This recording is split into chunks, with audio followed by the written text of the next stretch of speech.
السلام علیکم ویورز، میں ناز شاہ آپ کے ساتھ ہوں۔ آج میں آپ کے ساتھ شیئر کروں گی کہ حبیب خدا رسول اللہ صلی اللہ علیہ وآلہ وسلم کا نور اللہ تعالیٰ نے کس طرح پیدا کیا اور کون سی وہ پاک مٹی لی گئی کہ جس سے آپ کی تخلیق کی گئی۔ اللہ تعالیٰ نے سب سے پہلے بالواسطہ اپنے حبیب محمد صلی اللہ علیہ وآلہ وسلم کا نور پیدا کیا، پھر اسی نور کو خلق عالم کا واسطہ ٹھہرایا اور عالم ارواح میں اس روح سراپائے نور کو وصف نبوت سے سرفراز فرمایا۔ چنانچہ ایک روز صحابہ کرام نے حضور صلی اللہ علیہ وآلہ وسلم سے پوچھا کہ آپ کی نبوت کب ثابت ہوئی؟ تو آپ صلی اللہ علیہ وسلم نے ارشاد فرمایا، یعنی میں اس وقت نبی تھا جب کہ آدم کی روح نے جسم سے تعلق نہیں پکڑا تھا، میں اس وقت بھی نبی تھا۔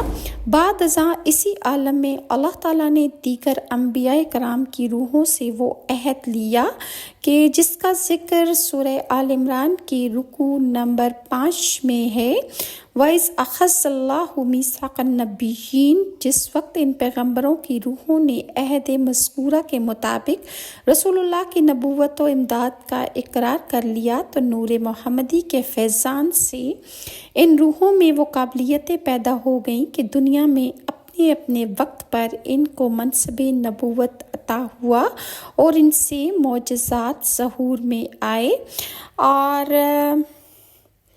اللہ تعالیٰ نے حضرت محمد صلی اللہ علیہ وآلہ وسلم کو جب پیدا کرنا چاہا تو اللہ تعالیٰ نے جبرائیل کو حکم دیا کہ سفید مٹی لاؤ۔ بس جبرائیل علیہ السلام بہشت کے فرشتوں کے ساتھ زمین پر اترے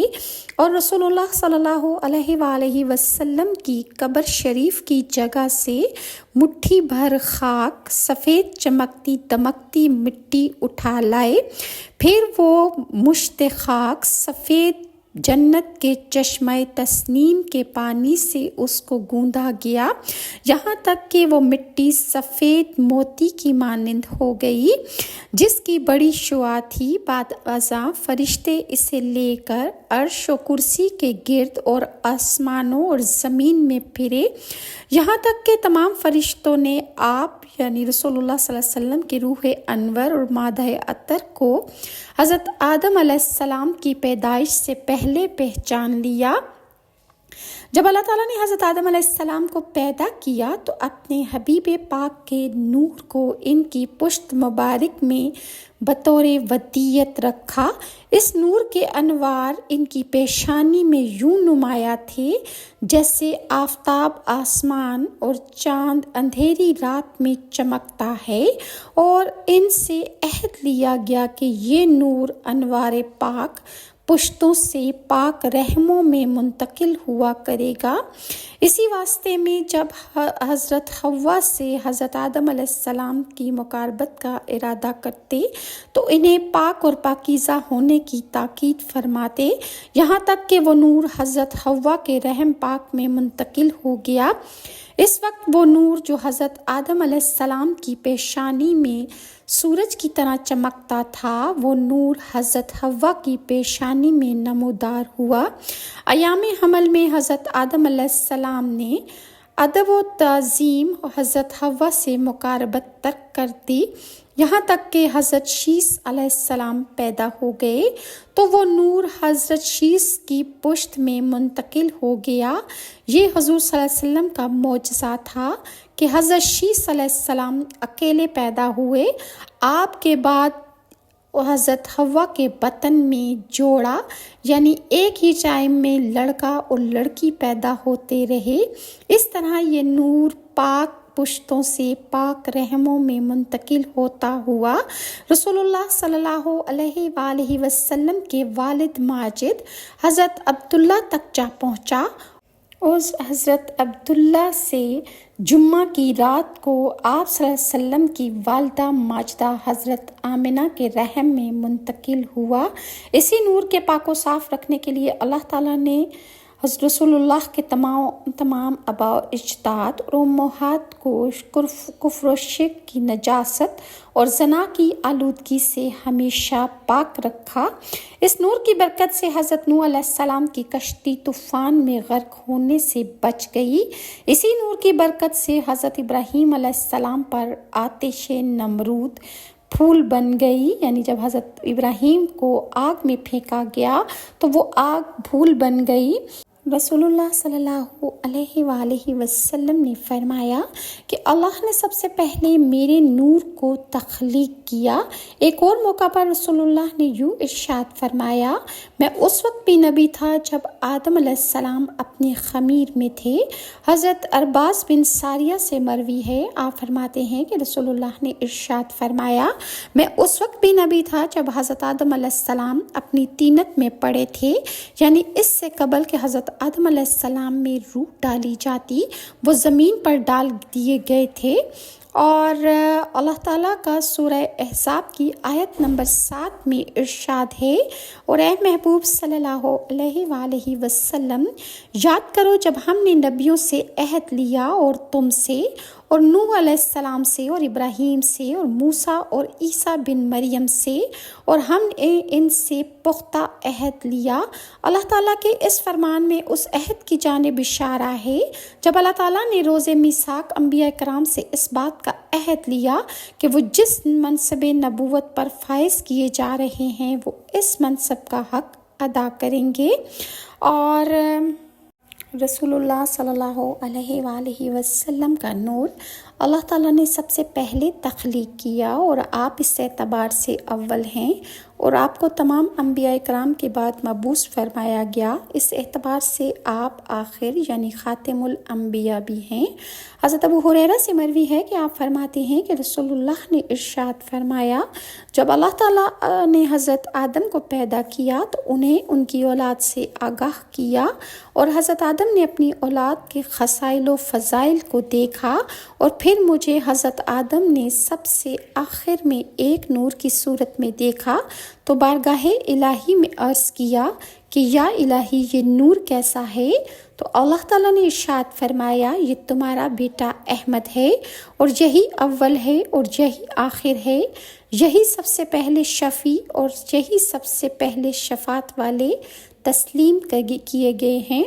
حضرت آدم علیہ السلام کو جب تخلیق کیا گیا تو اللہ تعالیٰ نے حضرت آدم کو ان کی اولاد کے